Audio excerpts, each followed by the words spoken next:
Coaching के current affair programme में आप सभी का स्वागत है। आज के प्रश्न कुछ इस प्रकार से हैं। आतंकवाद विरोधी दिवस 21 मई को मनाया जाता है। देखिए, भारत में प्रत्येक वर्ष 21 मई को आतंकवाद विरोधी दिवस मनाया जाता है। यह दिन पूर्व प्रधानमंत्री राजीव गांधी की पुण्यतिथि के रूप में मनाया जाता है।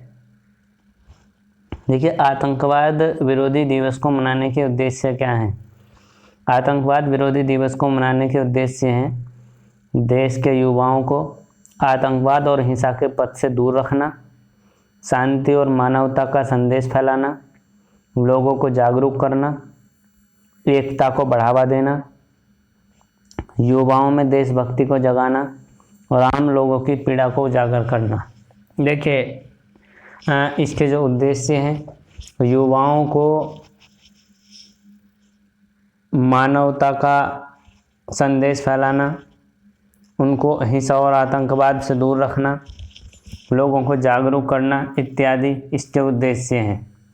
देखिए, पूर्व प्रधानमंत्री राजीव गांधी जी की हत्या कैसे हुई थी उसको समझते हैं।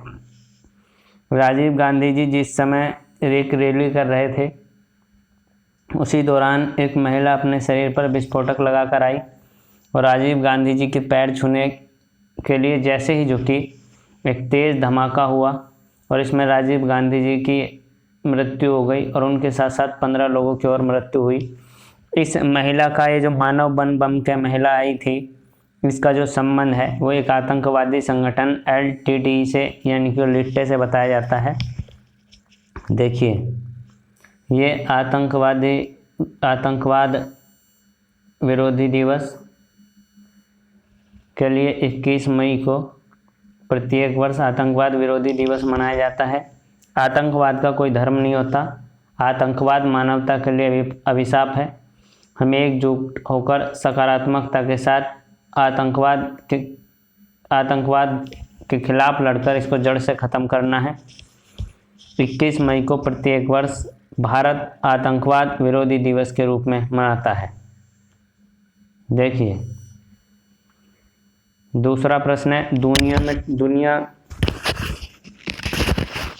दूसरा प्रश्न है अंटार्कटिका में दुनिया का सबसे बड़ा हिमखंड आइसबर्ग।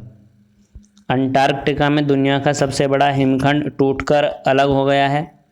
देखिए, ग्लोबल वार्मिंग वैश्विक बढ़ते यानी कि विश्व के बढ़ते तापमान के कारण ही जो अंटार्कटिका में ये लगातार इस तरीके की घटनाएं हो रही हैं।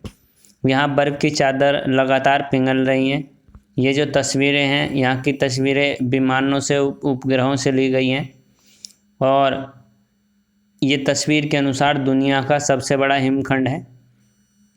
इस हिमखंड की लंबाई 170 किलोमीटर और करीब 25 किलोमीटर की इसकी चौड़ाई है। अगर इसके डायमेंशन की बात की जाए तो 170 मीटर इसकी लंबाई है, जबकि चौड़ाई की अगर बात करें तो 25 किलोमीटर इसकी लंबाई है। 170 किलोमीटर लंबाई और 25 किलोमीटर की चौड़ाई के साथ ये हिमखंड टूटता है। यूरोपीय अंतरिक्ष एजेंसी ESA के अनुसार अंटार्कटिका के बेडल सागर में रोने आइस शेल्फ के पश्चिम हिस्से में हुआ है। यह पता ESA के कोपरनिकस सेंटिनल सैटेलाइट ने लगाया है। वैज्ञानिकों ने इसको A76 नाम दिया है। A76 इसको नाम दिया है A76। देखते हैं। देखिए, ये हिमखंड है और ये हिमखंड टूटकर गिरा है अंटार्कटिका में। इसकी जो लंबाई है 170 किलोमीटर इसकी लंबाई है और जो चौड़ाई है 25 किलोमीटर इसकी चौड़ाई है। ये अंटार्कटिका में और अब तक पूरी दुनिया का सबसे बड़ा हिमखंड टूटा है। ये लगातार हिमखंड ग्लोबल वार्मिंग के कारण टूट रहे हैं। देखिए, केंद्र सरकार ने सभी राज्यों में ब्लैक फंगस यानी कि म्यूकर माइकोसिस को लेकर महामारी घोषित करने के लिए कहा है और 1897 के तहत अधिसूच्य बीमारी बनाकर सारे मामलों की सूचना देने का आग्रह किया है कि वो समस्त मामलों की सूचना केंद्र सरकार को दें। और यहाँ जो ब्लैक फंगस है बहुत जो चिंता का एक कारण बना हुआ है। केंद्र सरकार ने सभी राज्यों को पत्र लिखकर ब्लैक फंगस के लिए अलर्ट जारी किया है। वहीं जो राजस्थान है, राजस्थान, गुजरात, हरियाणा, तेलंगाना, तमिलनाडु, ये ब्लैक फंगस से पहले ही महामारी घोषित कर चुके हैं। देखिए पिछली क्लास में मैंने राजस्थान को बताया था कि राजस्थान ने ब्लैक फंगस को महामारी घोषित कर दिया है। स्वास्थ्य मंत्रालय ने राज्यों को इनकी जांच, निदान और प्रबंधन पर स्वास्थ्य मंत्रालय व आईसीएमआर को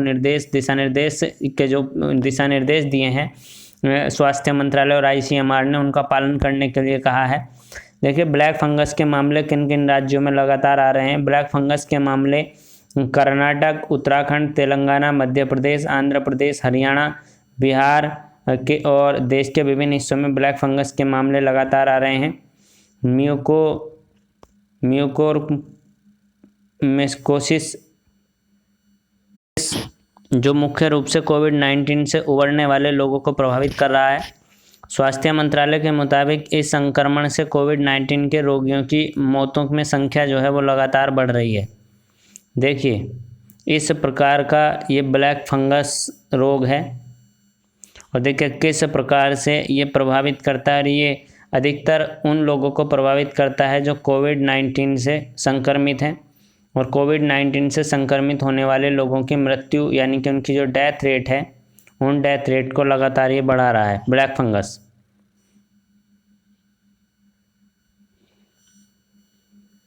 देखिए ब्लैक फंगस क्या है, ब्लैक फंगस के लक्षण क्या है, ब्लैक फंगस क्या है ये मैं पिछली कक्षा में बता चुका हूँ। उसे देखने के लिए हमारी जो पूर्व की क्लास है उनको देखें।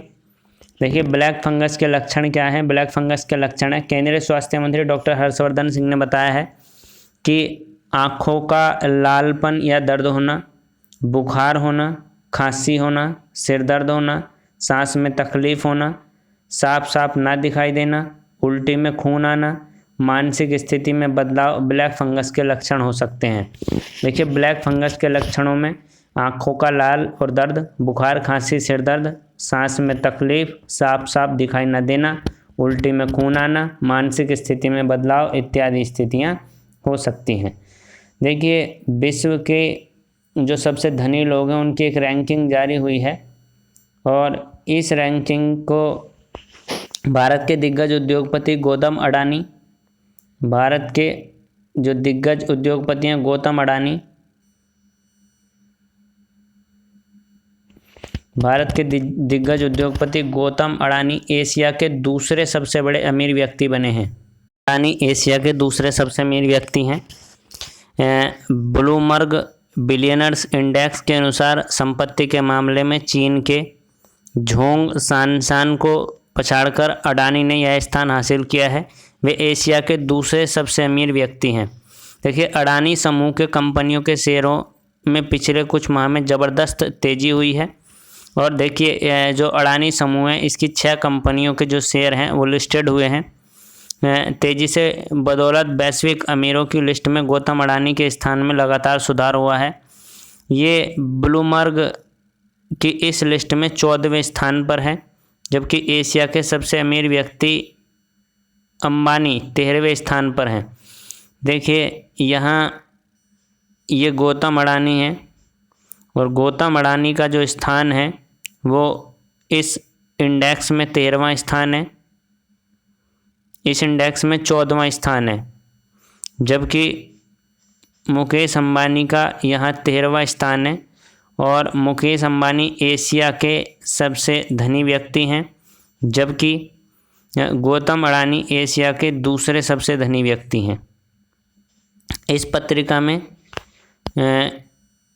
जो गौतम अडानी है ये चीन के झोंग सांसान को पछाड़कर ये स्थान इन्होंने हासिल किया है। देखिए अगर हम बात इनकी कुल इनकी संपत्ति की अगर बात करें तो इनकी जो नेट वर्थ है वो 66.5 बिलियन डॉलर है और इस साल गौतम की संपत्ति में 32.7 डॉलर का इजाफा देखा गया है यह है। वहीं अंबानी की कुल संपत्ति 76.5 बिलियन डॉलर है और चीन के झोंग सांसान की कुल संपत्ति जो है 63.6 बिलियन डॉलर है। तो देखिए अंबानी यहाँ एशिया में पहले स्थान पर है, गौतम अडानी दूसरे स्थान पर हैं।